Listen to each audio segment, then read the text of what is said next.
ఒక biggest example Japan ప్రధాని Donald ట్రంప్తో భేటీ అవడం. అఫ్ కోర్స్ ఆ భేటీలో చాలా అంశాలు ఉంటే ఉండొచ్చు, బట్ ఇది కూడా ఒక ప్రధానమైన అంశం. ఏమని? స్ట్రైట్ ఆఫ్ హార్మూజ్ని మూసివేయడంతో యూరోపియన్ యూనియన్స్కి, జపాన్కి, ఇతరత్ర నాటో దేశాలటువంటి చాలా ప్రాంతాలకి, గల్ఫ్ కంట్రీస్ నుంచి కానీ, ఇరాన్ నుంచి కానీ చాలా పెద్ద మొత్తంలో గ్యాస్ కానీ, ఎల్పిజి, తర్వాత ఈ ఆయిల్స్ వెళ్తూ ఉంటాయి.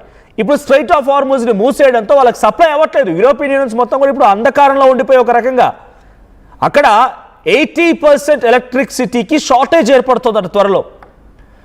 ప్రతిదీ హీటర్తో నడవాల్సిందే, జనరేటర్ అన్నీ కూడా ఉండాల్సిందే వాళ్ళకి. సో ఆ షార్టేజ్ మూలంగా నాటో దేశాలన్నీ మాకు సపోర్ట్ చేయట్లేదు అని పదే పదే మొత్తుకున్న ట్రంప్ ఇప్పుడు ఆ నాటో దేశాలను చూసి వెనకడుగు వేస్తున్నాడు. రేపటి రోజున ఇట్లాగా చేస్తే డెఫినెట్గా ఇబ్బంది ఫేస్ చేయాల్సి వస్తుంది, దయచేసి సరి చేసుకో, ఆ స్ట్రైట్ ఆఫ్ హార్మూజ్ని విడిపించు, లేదంటే చాలా పెద్ద మొత్తంలో పర్యావసనం ఎదుర్కోవాల్సి వస్తుంది, ప్రపంచ దేశాల మొత్తం కూడా ఇన్ఫ్లేషన్ బాట పడతాయని చెప్పి ట్రంప్ను హెచ్చరించడంతో స్ట్రైట్ ఆఫ్ హార్మూజ్ని విడిపించలేక, స్ట్రైట్ ఆఫ్ హార్మూజ్ని ఇరాన్ కబంధ హస్తాల్లో నుంచి బయటికి తీసుకురాలేక కాంప్రమైజ్గా వెళ్ళిపోయి భయపడిపోయి ఆయనే తగ్గిపోయాడా 5 రోజుల పాటుగా? ఈ 5 రోజుల్లో ఒక కంక్లూజన్కి వస్తాడా అనేది సెకండ్ పాయింట్. ఇక చివరిగా థర్డ్ పాయింట్ ఏంటంటే డొనాల్డ్ ట్రంప్ ఫైనాన్షియల్గా బిగ్గెస్ట్ లాస్లో ఉన్నాడు. ఏంటి? గల్ఫ్ కంట్రీస్లో ఉన్న అమెరికా స్థావరాలు కుప్పకూలిపోయాయి, అమెరికా సైనిక స్థావరాలు కుప్పకూలిపోయాయి, అమెరికా ఫైటర్ జెట్స్ కుప్పకూలిపోతోంది. అమెరికా దేశం చాలా పెద్ద మొత్తంలో గల్ఫ్ కంట్రీస్కి ఫైనాన్షియల్ సపోర్ట్ ఇచ్చి మరి యుద్ధాన్ని జరిపించాల్సి వస్తోంది, ఆయుధ సామాగ్రి పంపించాల్సి వస్తోంది, ఎక్కడ లేని సైన్యాన్ని హిందూ మహాసముద్రానికి దగ్గరగా తీసుకురావాల్సి వస్తోంది. సో ఈ నేపథ్యంలో డొనాల్డ్ ట్రంప్కి ఫైనాన్షియల్ లాస్ కూడా ఉంది. ఒకవైపు మీరు నమ్మరు, అమెరికాలో కూడా ఇన్ఫ్లేషన్ మొదలైంది. అమెరికాలో సైతం ఇన్ఫ్లేషన్ తాలూకా పర్యావసనాలు అక్కడ దేశ ప్రజలు కొద్దో గొప్ప ఇప్పుడు ఎదుర్కొంటూనే ఉన్నారు. అమెరికాలో కూడా ఆయనకి వ్యతిరేకత కనబడుతోంది. గతంలో ఆయన తీసుకున్న అనేక నిర్ణయాలకి అమెరికన్ సిటిజన్స్ తప్పుబట్టారు, అమెరికాలో ఉన్నటువంటి courts తప్పుబట్టాయి.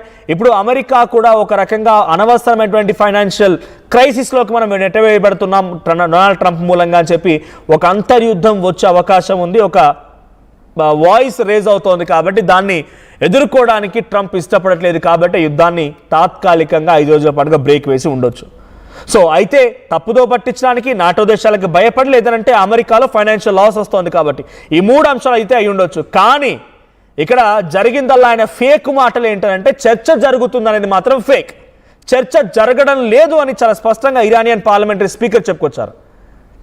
Iranian parliamentary speaker MB గలిఫ్ ఆయన ఏం చెప్పుకొచ్చారంటే ఎక్కడ కూడా చర్చలు లేవు, మాతో నెగోషియేషన్స్ అనే మాటే లేదు. ఇంకా ఇంట్రెస్టింగ్గా ఈ పాపిస్టి పాకిస్తాన్ కుక్ ఏం చేస్తుందనంటే, ఈ వెరవ ఏం చేస్తున్నాడంటే మా ఇస్లామాబాద్లోనే చర్చలు జరుగుతున్నాయి అమెరికాకి, ఇరాన్కి అంటున్నాడు. అంటే డొనాల్డ్ ట్రంప్ మాదిరిగా యుద్ధాలు ఏం జరిగినా నేనే ఆపుతున్నా అని చెప్పుకున్నట్టుగా వీడేం చేస్తున్నాడంటే ఈ హల్వాగాడు పాకిస్తాన్ ఇస్లామాబాద్లోనే చర్చలు జరుగుతున్నాయని చెప్పి ఒక తప్పుడు స్టేట్మెంట్ పాస్ చేసి పాకిస్తానీ మీడియా, కొన్ని తన అనుకూల దేశాలకు సంబంధించి టర్కీ మీడియా చెప్పుకొస్తోంది పాకిస్తాన్ ఇస్లామాబాద్ వేదికగా ఇరాన్ అమెరికా ఇజ్రాయెల్ యుద్ధం నేపథ్యంలో చర్చలు జరుగుతున్నాయి, ఇక్కడే ముగింపు పలుకుతామని చెప్పి పాకిస్తాన్ తప్పుడు కూతలకి ఏకంగా వైట్ హౌస్ కూడా రియాక్ట్ అయింది. ఈ పాకిస్తాన్లో గీకిస్తాన్లో ఎక్కడ చర్చలు లేవు, ఏ దేశానికి మా దేశానికి సంబంధించి వైస్ ప్రెసిడెంట్ అక్కడికి వెళ్ళి జేడీ వ్యాన్స్ వెళ్ళి చర్చలు జరుపుతున్నారనే వార్తల్లో అవాస్తవం ఉంది, పాకిస్తాన్లో చర్చలు లేవు, ఈ చర్చలు జరుగుతున్నాయి వాస్తవం కానీ పాకిస్తాన్ లేవని చెప్పి వైట్ హౌస్ కూడా ఒక ఫేక్ వార్తను తీసుకొచ్చింది. సో ఇరాన్ పార్లమెంటరీ స్పీకర్కి తెలియకుండా చర్చలు జరుగుతాయి. నిజంగానే ఇరాన్ ప్రజాప్రతినిధులకి, ఇరాన్లో ఎవరైతే చర్చలకు అటెండ్ కావాల్సిందో లేకుంటే ఆ స్థాయిలో ఆ హోదాలో ఉన్నారో వాళ్ళకు తెలియకుండా ఎవరితో చర్చలు జరిపిస్తున్నాడు? మరి డొనాల్డ్ ట్రంప్ చర్చలు ఎవరితో జరుగుతున్నాయి? ఇరాన్లో ఉన్నటువంటి పార్లమెంటరీ స్పీకరే ఏ చర్చలు లేవని చాలా స్పష్టంగా చెప్పినప్పటికీ ఇంకా చర్చలు ఎవరితో జరిపిస్తున్నాడు? సో కంప్లీట్గా మళ్ళీ అర్థమవుతుంది ఏంటంటే డొనాల్డ్ ట్రంప్ మళ్ళీ ఫేకుడు మొదలుపెట్టాడు, మళ్ళీ ఈ ఫేక్ అంశాలకి తెరలేపాడు. రష్యా ఉక్రెయిన్ యుద్ధం ఆపడానికి నేనే కారణం, యుద్ధం ఆగిపోతుందనేటువంటి మాట ఫేక్.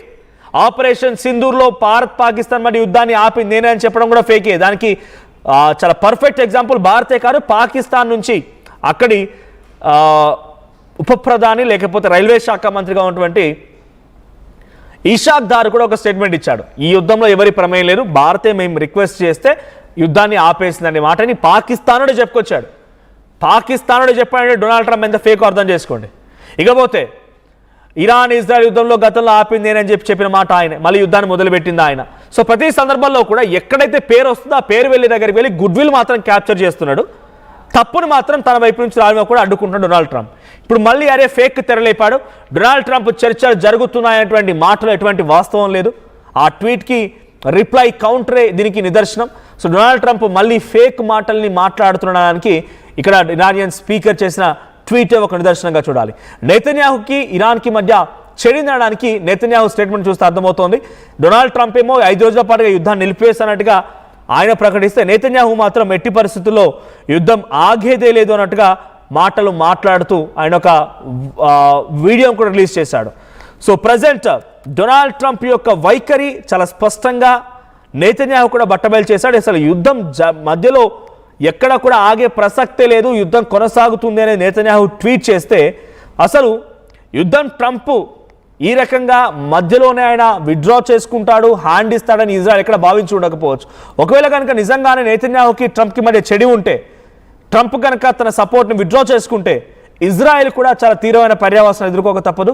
ఇరాన్ ఏ స్థాయిలో గల్ఫ్ కంట్రీస్ పైన దాడి చేసిందో అదే స్థాయిలో అటు ఇజ్రాయెల్ పైన కూడా దాడి చేసే అవకాశం ఉంది. ఒకసారి మళ్ళీ నెతన్యాహు ఏం మాట్లాడారో చూద్దాం. I will continue again.